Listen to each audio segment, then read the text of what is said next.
Hello, and welcome to Ex Cold Ed, the podcast where I share my experiences, thoughts, and feelings after leaving the truth, otherwise known as the 2x2 way, the fellowship, the one true way.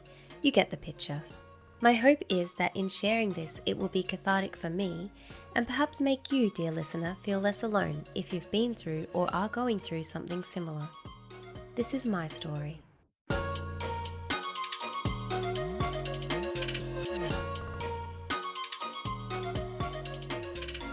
Trigger warning. This episode contains themes of grief and loss, in particular losing my mum to breast cancer. A listener recently asked about my story losing my mum at 16 years old. I want to make an episode talking a little about my experience, although it isn't directly cult related. However, it did really affect me in my journey. You see, I had started questioning the religion a lot earlier in life. I professed at age 10, but I started asking questions about everything a few years later. At around age 14, I stopped attending meetings, which obviously made my single mum very sad.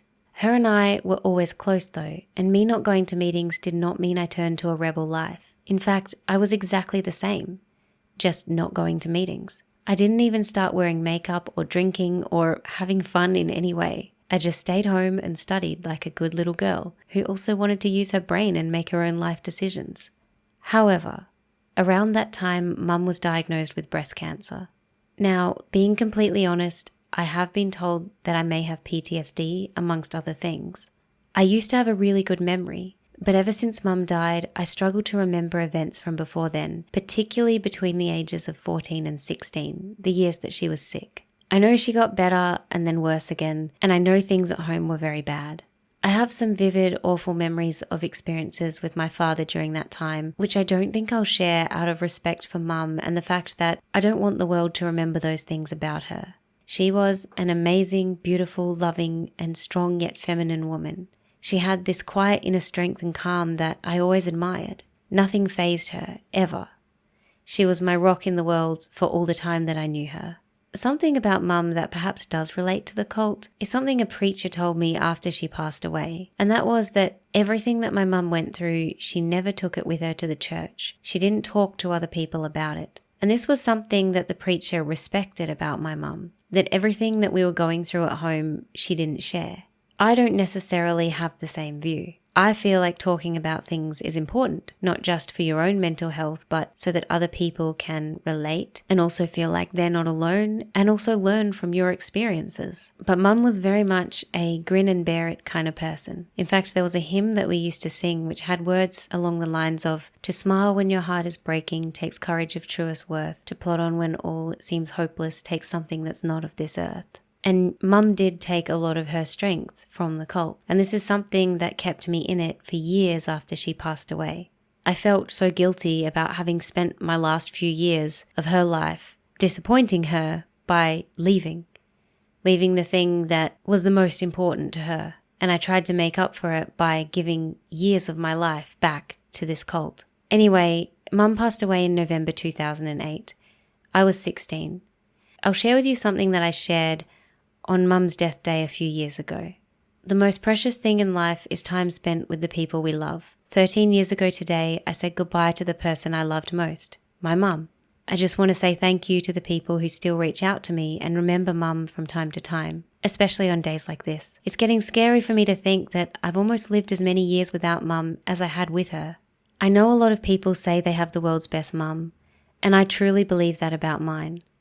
Mum was and still is the gentlest and most loving person I've had the privilege to know. She was so delicate yet so strong. Mum was everything to me. She was the one who read books to me every night, taught me to ride a bike, play table tennis, and most of all, how to love, smile, and be kind to others even when you're going through the worst yourself. Mum was one of those people who was so naturally beautiful. She could have been the center of attention at every gathering, but so humble that everything she did often went unnoticed. She was one of those people you could tell your deepest secrets to and nobody would ever find out. She was the one who'd be out playing cricket in the street with us kids, or kneeboarding on the river, or riding a motorbike on the farm. Mum was the one who organised potlucks, scavenger hunts, sings and get-togethers. Mum's life as a single mother was not at all easy, but she did everything she could to make sure I had a good life, and she never complained. She never said a bad word to me about anyone. Her rule was that whatever other people spoke to her about in our house would stay inside those walls. Mum was a quiet person who kept her troubles to herself, and instead always wore a smile and knew how to have a good laugh. I've often hoped to be half the person she was, but have resigned myself to the fact that I'm just me and that'll have to do. But she'll always be my inspiration. I feel like the luckiest person in the world to have known this beautiful, amazing person as my mum. I realise my life choices have taken me down a different path to the one Mum chose. I spent years after her death trying to be the perfect daughter that I thought she would have wanted me to be, to the detriment of my own mental health. Now I'm just doing my best to navigate life the way I choose to. That said, I love and respect Mum so much. I'm extremely grateful for the time we had together and everything she taught me, and I choose to believe that at the end of the day, my happiness was and would have been the most important thing to her. I don't always do posts about Mum on this day every year because it's hard for me to do her justice in words and to describe exactly how I feel. I realise that people lose loved ones every day, and I'm just another one of those statistics. But this year I'm sharing. There is so much I miss. I miss her hugs. I miss telling her I love her so many times a day. I miss waking up to her playing piano. I miss her cooking. I miss being able to talk to her about anything, big or small. I miss her voice, her smell, her smile, everything comfortable and safe that she was to me. Life without your mum doesn't get easier, and my world has never been the same since. But life does go on, and you get more used to it. 13 years later, I still have some really awful days, awful moments where it hurts way too much, and times where I struggle with feeling really alone in the world. There are days when I just want to call her and hear her answer the phone with, "Hi, sweetheart." I still tear up unexpectedly sometimes when I talk about her, and there are still so many moments in life that I'm sad I can't share with her. I wish everyone in my life could have met her, and there's not much I wouldn't trade to have more time with her. However, I want to keep Mum's memory alive. For those who do remember her beautiful smile, kind nature, and softly spoken ways, she's too special of a person to be forgotten. I've decided to share some excerpts from my diary a year before Mum passed away, and then some excerpts of what I wrote the day before Mum passed away and the day she died. I think they sum up my feelings for Mum and our relationship. To those who still remember my beautiful Mum and who still love me, thank you. You have no idea how much that means to me. In December 2007, I'm extremely tired, but I have so much to write about. We had Mum's surprise party on Saturday, and that turned out really well. I had to work really hard to keep her in the shops, and I had to think really fast so I could do things like buy candles, which I said I wanted for my own birthday cake. Anyway, I did a good job of holding her up in the shops, and she had no idea until the end. I love Mum. These are my diary entries from 2008, when Mum passed away. The thing I want to focus on is Mum.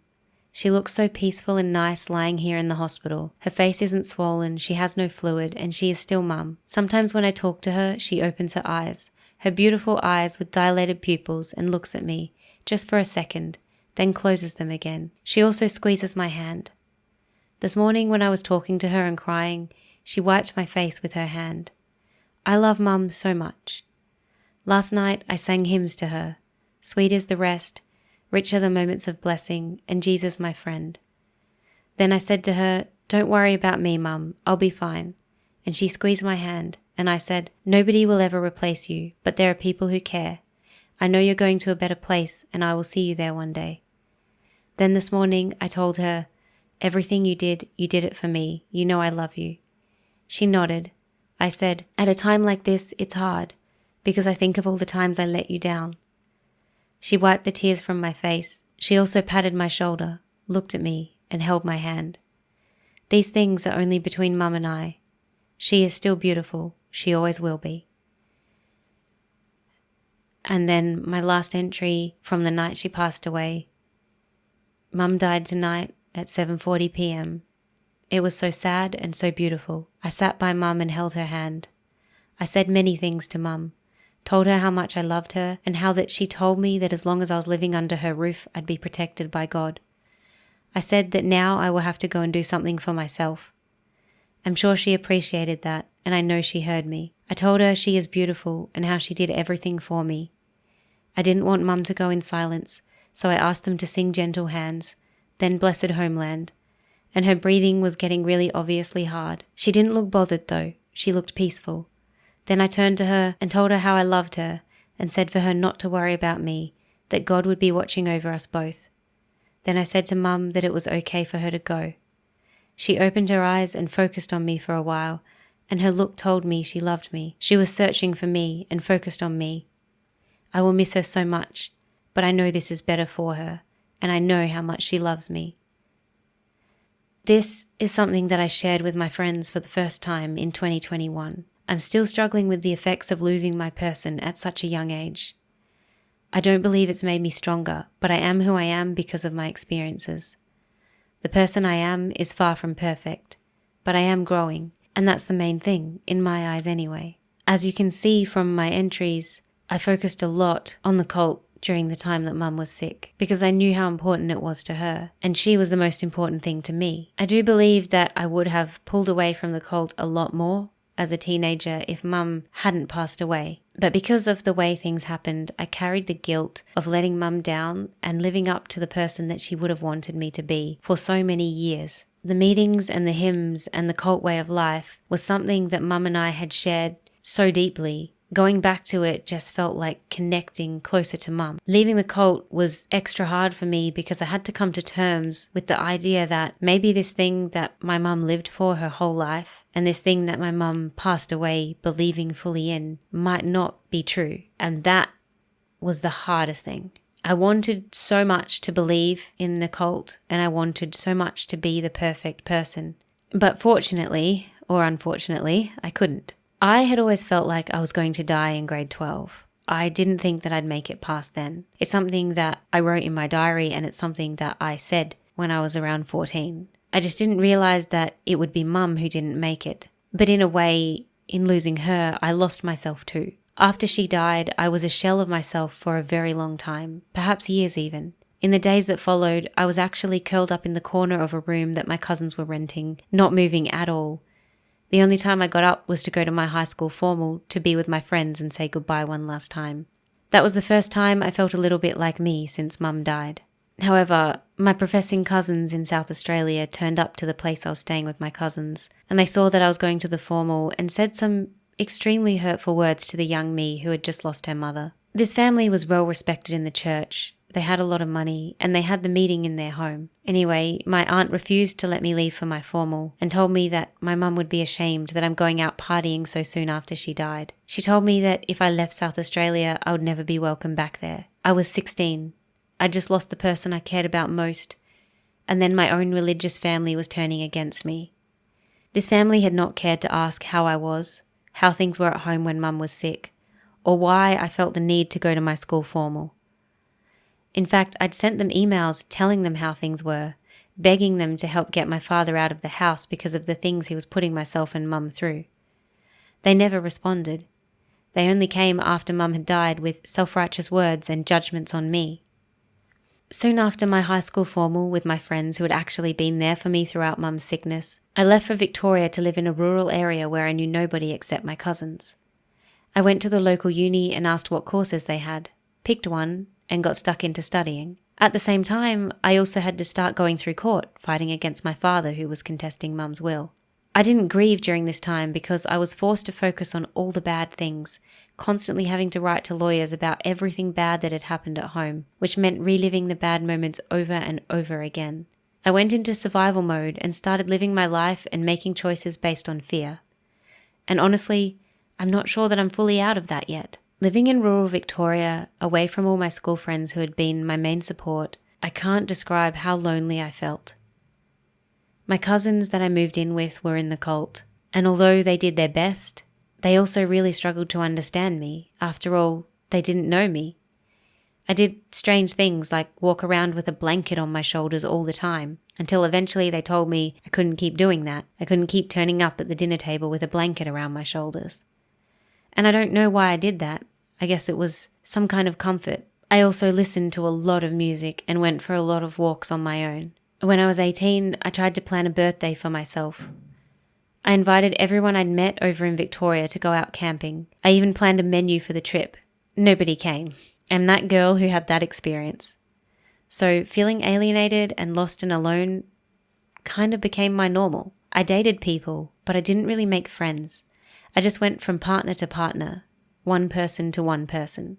I didn't do that for long though, because I got married when I was 20 to a man that I knew Mum would have approved of. We separated when I was 26, and I lived with the guilt of that for another 2 years. You see, in the cult, we didn't believe in divorce, and me leaving him meant that I was condemning him to a lifetime of living alone. And until I got a message from him saying that he'd met someone else, I cried most nights from the guilt of condemning him to a life of being alone, feeling horrible that he ever met me, that he ever chose to marry me. The thing is, when I attach to people, I attach strongly. Recently, I found out about a disorder called dependent personality disorder. I actually made a podcast about that, and I recognized a lot of those traits in myself, including some I don't like, such as urgently needing to form a new relationship with someone who will care for them when a close relationship ends. This is something I've noticed in myself as a pattern in my marriage and the relationship after that one. However, in the period between that, I've taken a lot of time to reflect and try to grow. Being aware that I have a tendency to act in a certain way means that I can counteract that by understanding it. Understanding that I have a strong need that comes out of fear, and then feeling that and getting through it and trying not to act on it. You see, my biggest fear in life is being without support. I can do anything I set my mind to, but my mind won't set when I have nobody there to back me up. I believe this fear of being alone and without support comes from a mixture of being raised in a cult where I was super dependent on this invisible being, as well as losing my soul carer who I was very, very attached to at a young age. This is a battle I'm still having today, even though I'm a fully grown adult.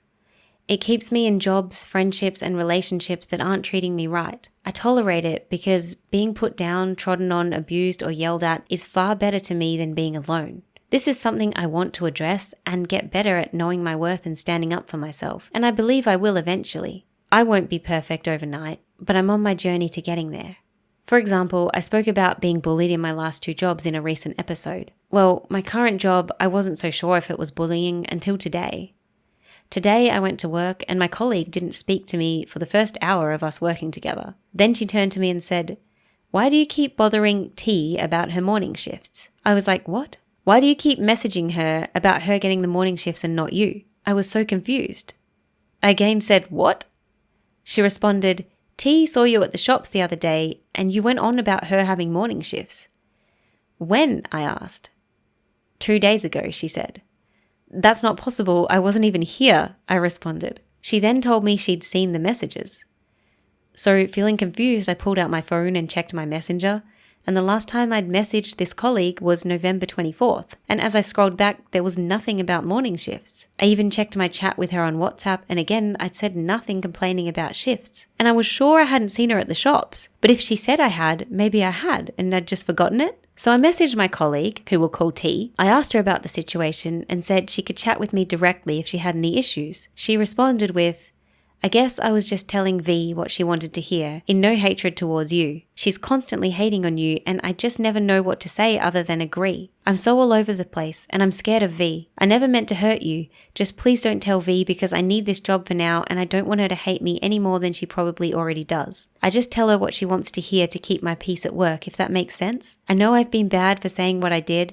Well, not saying, but going along with what V was saying. I felt so bad, but being mean is not me and I hate that and it brings out the worst of me. I did not mean to hurt you. You're a good person and I hope you find a better place." After this happening with 2 jobs in a row, and this being the 3rd job in a row that this has happened, I'm wondering what is wrong with me that is causing people to behave this way. And the only thing I can think of is that I refuse to participate in gossip in the workplace. I don't like to talk down about other colleagues or customers. I know that a lot of people do this because it makes them feel better about themselves, but it's not behavior that I participate in, even to be part of the crowd, because it goes against my principles. But that's not something about me that I'm prepared to change. So I'll have to keep trying to change my workplace environments until I find one that fits me. Anyway, back to the making choices out of fear. I have stayed in jobs that have a terrible culture for far too long out of fear that I can't do anything else. One of those jobs, I was actually going to the doctor and getting B12 injections because I was so stressed out that my hair was falling out in chunks. And apart from fear, another effect that I'm still dealing with is just this struggle of feeling like I don't have family.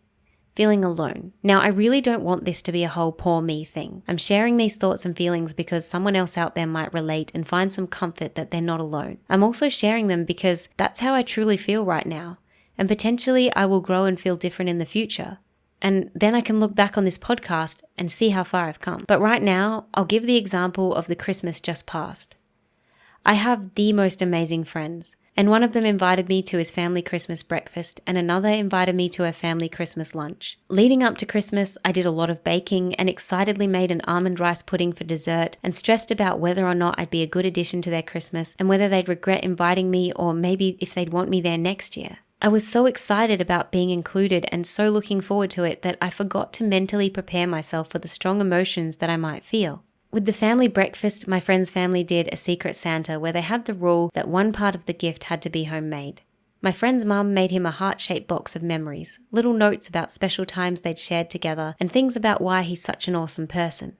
I was so happy for him, but I also felt it in my gut, that horrible feeling of grief and desolation knowing that I could never do this for mum or her for me. And knowing that I can't do that with my professing family either because of the distance between us. My friend made his sister a recipe book with recipes, photos and memories from 30 of her friends. She was so moved she started crying, and I was again so happy for her and for my friend that he'd made such a thoughtful gift and is such an amazing person. But again, I felt that thud in the bottom of my stomach or heart or wherever it was, listening to her sharing her memories from her childhood, things that they had all shared in, and knowing that I don't have anyone in my life who has known me consistently since I was a child who I can share those memories with. Another gift was a handwritten song playlist with memories that went along with each song. And again, the grief at having nobody to share memories and moments for my life with set in. And this grief doesn't mean I'm sitting there feeling sorry for myself and being unthankful. I am so thankful for my friend, who I've only known for about 1.5 years now, and his amazing family who welcomed me to breakfast. At the same time,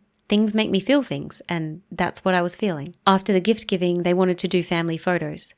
I was planning to sneak out the front and sit that one out because family photos has always been very triggering for me. Super triggering. It's a stark reminder of what I don't have. Anyway, I was asked to take the family photo and I swallowed my emotions and the rock in my gut and I did it. And I was happy for them. I try so hard to be. And then one person jumped out of the photo and said they wanted one of everyone else to take with them on their trip. One without me. I know that me being on the side was not intentional at all. I know how families work and that I'm not part of it. I also know how much I was hurting, and it's not their fault at all. I was hurting because I know that all of these people have spent many Christmases together and will spend many more together. But I don't know where I'll be next year or who I'll be with. I know that these people will carry around photos of each other, but nobody is carrying a photo of me in their wallet or on their car dashboard or beside their bed. I'm in a way better place now than I was a few years ago because I have amazing friends, like this one, who would be there if I was sick and who would probably notice if I disappeared. Before this year, I also felt like I could disappear in the world and nobody would come looking for me. Family and social connection is so important, and this is something the cult gave this daughter of a single mum. On Christmas Day, I tried to remind myself to just appreciate the moment, to just be in the moment, and not worry about the past or the future, just appreciate what it was. But I was feeling so much emotion and so sad that I almost cancelled going to the Christmas lunch with my other friend. But I went anyway because I didn't want to let her down. And I'm so glad I went. We were sitting around the table and her mum brought out gifts for their kids. I kept eating and avoided looking awkwardly at the presents, assuming it would just be 4 presents for her 4 children. However, she put one in front of me and I sat up surprised and said, "Me too?" "Of course you too," my friend said. This touched me so much because I'm so used to not being included. I don't expect to be included because I understand how families work. And even though I'm invited, I understand that my place is not the same. My seat isn't saved for as long as we all live like theirs is. I don't get to argue with these people and come back together hugging and making up like they do with each other. I understand that I'm the little orphan Annie tag-along, and I should be thankful just to be included and not expect anything more. But I'm also coming to understand and appreciate that just because I'm thankful doesn't mean I'm immune to emotion, and that feeling grief and emotion is okay. In fact, a listener emailed me just before Christmas with some wise words of advice that I unfortunately didn't read until after Christmas because they would have been very helpful to keep in mind. He said, "So very happy for you that you've been invited by friends to a Christmas breakfast and dinner. Go full of gratitude for the love extended your way, but on your own terms. Enjoy them, allow yourself to find joy there, but only for as long as you are able. If you find things getting too much for you, take your time out or leave.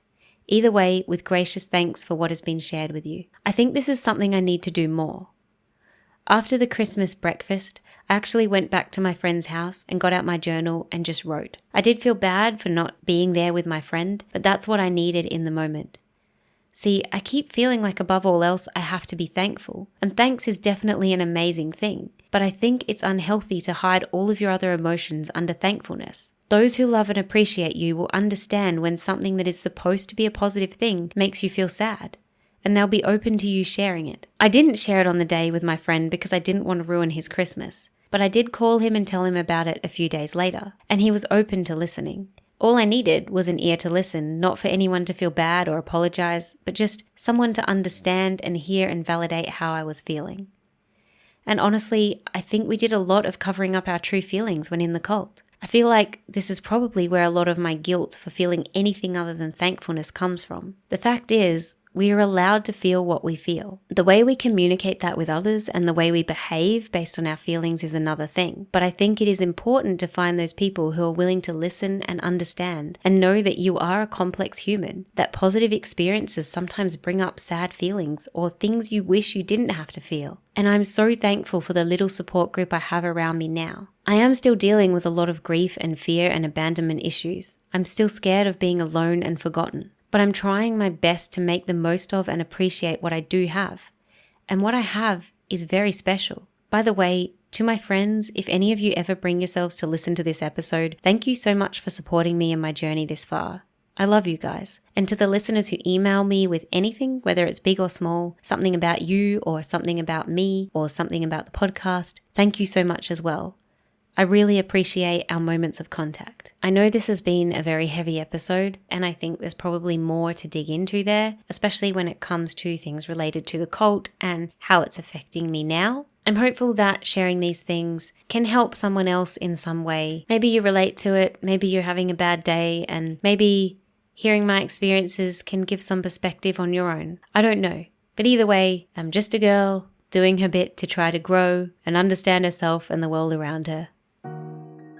Thank you so much for listening to this podcast. I really appreciate you. If you'd like to reach out, ask any questions, vent, say whatever you need to say, even if that's getting annoyed about something I've said, email me at exculted@gmail.com. That's exculted@gmail.com. And always remember, you can walk your own way, speak your own truth, and live your own life. Bye!